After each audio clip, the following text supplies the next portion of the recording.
News Kannada ವಾಹಿನಿಗೆ ಸ್ವಾಗತ. ಹಿಂದಿನಿಂದಲೂ ಬಹಳಷ್ಟು ಜನ ಶಕುನಿ ರಾಜಕಾರಣ ಮಾಡಿದ್ದಾರೆ. ಇದಕ್ಕೆ ಯಾರು ಕೂಡ ಸೊಪ್ಪು ಹಾಕೋದಿಲ್ಲ. ಸಿದ್ದರಾಮಯ್ಯ, ಡಿಕೆಶಿ ಬಹಳ ಮುತ್ಸದ್ದಿ ರಾಜಕಾರಣಿಗಳು ಎಂದು ಸಚಿವೆ ಲಕ್ಷ್ಮೀ ಹೆಬ್ಬಾಳ್ಕರ್ ಹೇಳಿದ್ದಾರೆ.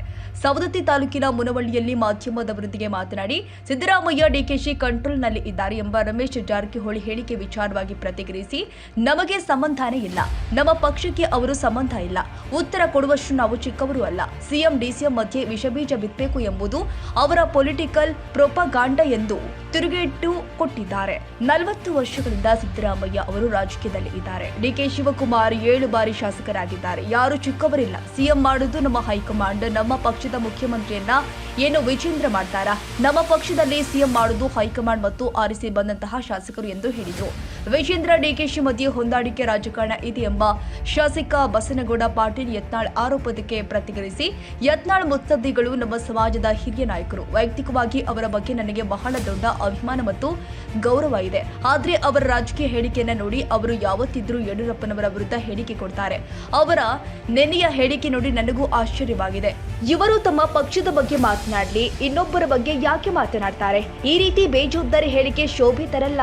ಯತ್ನಾಳ್ ಅಣ್ಣನವರು ಕೇವಲ ಗೊಂದಲ ಸೃಷ್ಟಿ ಮಾಡೋಕೆ ಹೋಗ್ತಾರೆ. ವಿಜೇಂದ್ರಗೂ ಡಿಕೆ ಶಿವಕುಮಾರ್ ಅವರಿಗೂ ಏನು ಸಂಬಂಧ? ಡಿಕೆ ಶಿವಕುಮಾರ್ ಕಾಂಗ್ರೆಸ್ ಪಕ್ಷದ ರಾಜ್ಯಾಧ್ಯಕ್ಷರು. 135 ಜನ ಆರಿಸಿ ಬಂದು ಹೈಕಮಾಂಡ್ ಆಶೀರ್ವಾದದಿಂದ ಡಿಸಿಎಂ ಆಗಿದ್ದಾರೆ. ಸಿದ್ದರಾಮಯ್ಯ ಸಾಹೇಬ್ರು ಸಿಎಂ ಆಗಿ ಒಳ್ಳೆಯ ರೀತಿ ಆಡಳಿತ ಮಾಡ್ತಿದ್ದಾರೆ. ಈ ಸಂದರ್ಭದಲ್ಲಿ ಗೊಂದಲ ಸೃಷ್ಟಿ ಮಾಡಿ ಬೆಂಕಿ ಹಚ್ಚಲು ಯತ್ನಾಳ್ ಅಣ್ಣ ಯತ್ನಿಸ್ತಾ ಇದ್ರೆ ಅದು ಸಾಧ್ಯವಿಲ್ಲ. ಇಬ್ಬರ ಸಂಬಂಧ ಹಳಿಸಬೇಕು ಅಂತ ಹೊರಟಿದ್ರೆ ಇದು ಸಾಧ್ಯವಿಲ್ಲ ಎಂದರು. ಗೃಹಲಕ್ಷ್ಮಿ ಹಣ ಬರದ ಬಗ್ಗೆ ಯತ್ನಾಳ್ ವ್ಯಂಗ್ಯವಾಡಿರೋ ಬಗ್ಗೆ ಮಾತನಾಡಿ, ಕೇಂದ್ರ ಸರ್ಕಾರದ ಬಜೆಟ್ನಲ್ಲಿ ರಾಜ್ಯಕ್ಕೆ ಅನ್ಯಾಯ ಆಗಿದೆ. ಕೇಂದ್ರ ಸರ್ಕಾರದವರು ನಮ್ಮ ರಾಜ್ಯಕ್ಕೆ ಬರಬೇಕಾದ ದುಡ್ಡು ಕೊಟ್ಟಿಲ್ಲ. ಅದರ ಬಗ್ಗೆ ಮೊದಲು ಬೆಳಕು ಚೆಲ್ಲಲಿ. ನಾವು ಗೃಹಲಕ್ಷ್ಮಿ ಹಣ ಕೊಡ್ತೀವಿ. ಅವರು ಬೀಸೋ ದೊಣ್ಣೆಯಿಂದ ತಪ್ಪಿಸಿಕೊಳ್ಳಲು ಗೃಹಲಕ್ಷ್ಮಿ ಬಗ್ಗೆ ಮಾತಾಡ್ತಾರೆ. ಶೀಘ್ರದಲ್ಲಿ ಗೃಹಲಕ್ಷ್ಮಿ ಹಣ ಬಿಡುಗಡೆ ಮಾಡ್ತೀವಿ ಅಂತ ಹೇಳಿದ್ದಾರೆ. ಒಳ ಒಪ್ಪಂದದ ರಾಜಕಾರಣ ಇದೆ ಅಂತ ಎರಡು ರಾಷ್ಟ್ರೀಯ ಪಕ್ಷಗಳ ಅಧ್ಯಕ್ಷರ ಮಧ್ಯೆ ಹೊಂದಾಣಿಕೆ ರಾಜಕಾರಣ ಇದೆ ಅಂತ ಆರೋಪ ಮಾಡ್ತಿದ್ದಾರೆ. ನೋಡಿ, ಮೊದಲನೇದಾಗಿ ಯತ್ನಾಳ್ ಅಣ್ಣ ಅವರು ಮೊದಲಿನಿಂದ ಅವ್ರು ತೆಗೆದು ನೋಡ್ತೀನಿ, ಅವ್ರು ಬಹಳ ಮುತ್ಸದ್ದಿಗಳು, ನಮ್ಮ ಸಮಾಜದ ಬಹಳ ದೊಡ್ಡ ನಾಯಕರು. ಅವ್ರ ಬಗ್ಗೆ ವೈಯಕ್ತಿಕವಾಗಿ ಯತ್ನಾಳ್ ಅಣ್ಣನವ್ರ ಬಗ್ಗೆ ವೈಯಕ್ತಿಕವಾಗಿ ನನಗೆ ಬಹಳ ದೊಡ್ಡ ಅಭಿಮಾನನೂ ಇದೆ, ಗೌರವ ಇದೆ. ಬಟ್ ಅವ್ರ ಪೊಲಿಟಿಕಲ್ ಒಂದು ಸ್ಟೇಟ್ಮೆಂಟ್ಗಳನ್ನ ನೀವು ನೋಡಿ, ಯಾವಾಗಿದ್ರು ಕೂಡ ಅವ್ರು ಯಾವತ್ತಿದ್ರು ಕೂಡ ಯಡಿಯೂರಪ್ಪಾಜಿ ಅವ್ರ ವಿರುದ್ಧ ಯಾವತ್ತಿದ್ರು ಕೂಡ ಏನಾದ್ರೂ ಒಂದು ಸಿಕ್ಕರು ಕೂಡ ಮಾಡ್ಕೊಂತ ಇಲ್ಲಿವರೆಗೆ ಬಂದಿದ್ದಾರೆ. ಇವತ್ತು ನಿನ್ನೆ ಸ್ಟೇಟ್ಮೆಂಟ್ ನೋಡಿದ್ರೆ ನಂಗೆ ನಿಜವಾಗ್ಲೂ ಆಶ್ಚರ್ಯ ಅನ್ಸುತ್ತೆ. ಯಾಕಂತಂದ್ರೆ ಹಿರಿಯರು ಈ ರೀತಿ ಮಾತನಾಡ್ಬೇಕಾದ್ರೆ ಗಮನ ಇಡಬೇಕು. ಯಾರ ಬಗ್ಗೆ ಮಾತನಾಡ್ತಾ ಇದಾರೆ? ಇವ್ರು ತಮ್ಮ ಪಕ್ಷದ ಬಗ್ಗೆ ಮಾತಾಡ್ಲ್ರಿ, ಇನ್ನೊಬ್ಬರ ಬಗ್ಗೆ ಯಾಕೆ ಮಾತಾಡ್ತಾರೆ?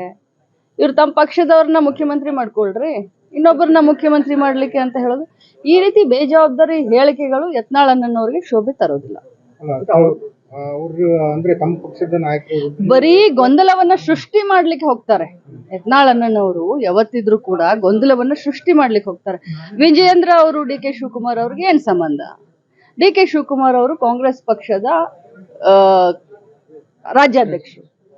ಕಾಂಗ್ರೆಸ್ ಪಕ್ಷದಿಂದ 135 ಜನ ಆರಿಸಿ ಬಂದು ಅವರಿಗೆ ಹೈಕಮಾಂಡ್ ಅವರ ಆಶೀರ್ವಾದದಿಂದ ಇವತ್ತು ಡಿಸಿಎಂ ಆಗಿದ್ದಾರೆ.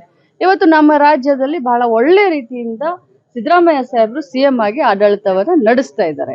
ಈ ಸಂದರ್ಭದಲ್ಲಿ ಗೊಂದಲವನ್ನ ಸೃಷ್ಟಿ ಮಾಡಿ ಏನಾದ್ರೂ ಇಬ್ಬರ ಮಧ್ಯದಲ್ಲಿ ಬೆಂಕಿಯನ್ನು ಹಚ್ಚಲಿಕ್ಕೆ ಪ್ರಯತ್ನ ಮಾಡ್ತಾ ಇದ್ದಾರೆ ಯತ್ನಾಳ್ ಅಣ್ಣನವ್ರು ಅಂತಂದ್ರೆ ಅದು ಸಾಧ್ಯ ಇಲ್ಲ.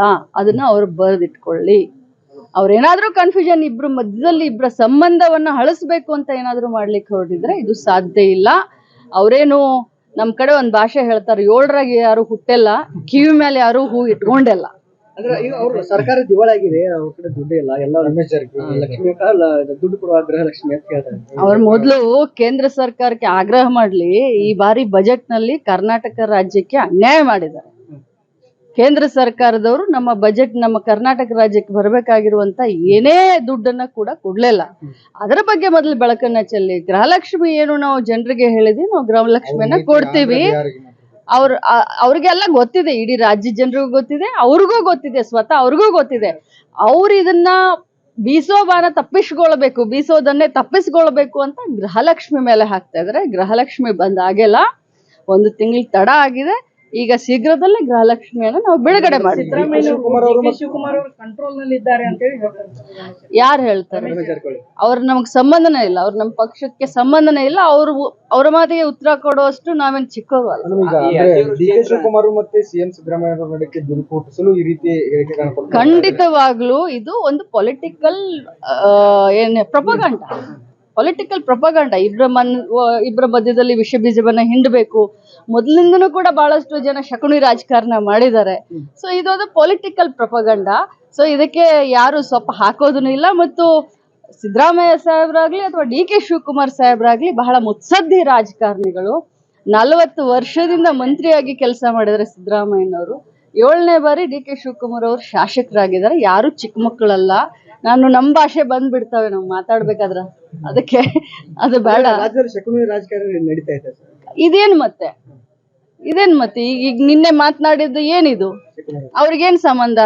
ನಮ್ಮ ಪಕ್ಷದಲ್ಲಿ ಮುಖ್ಯಮಂತ್ರಿ ಮಾಡೋದು ಹೈಕಮಾಂಡ್, ಅವ್ರಿಗೆ ಸಂಬಂಧ ಇಲ್ಲ. ಏನು ವಿಜೇಂದ್ರ ಮಾಡ್ತಾರ? ನಮ್ಮ ಕಾಂಗ್ರೆಸ್ ಪಕ್ಷದಲ್ಲಿ ಮುಖ್ಯಮಂತ್ರಿಯನ್ನ ವಿಜೇಂದ್ರ ಮಾಡ್ತಾರ? ಇಲ್ಲ, ನಮ್ಮ ಪಕ್ಷದಲ್ಲಿ ಮುಖ್ಯಮಂತ್ರಿ ಮಾಡೋದು ಹೈಕಮಾಂಡ್ ಮತ್ತು ಆರ್ಶಿ ಬಂದಂತ ಶಾಸಕರು. Thank you.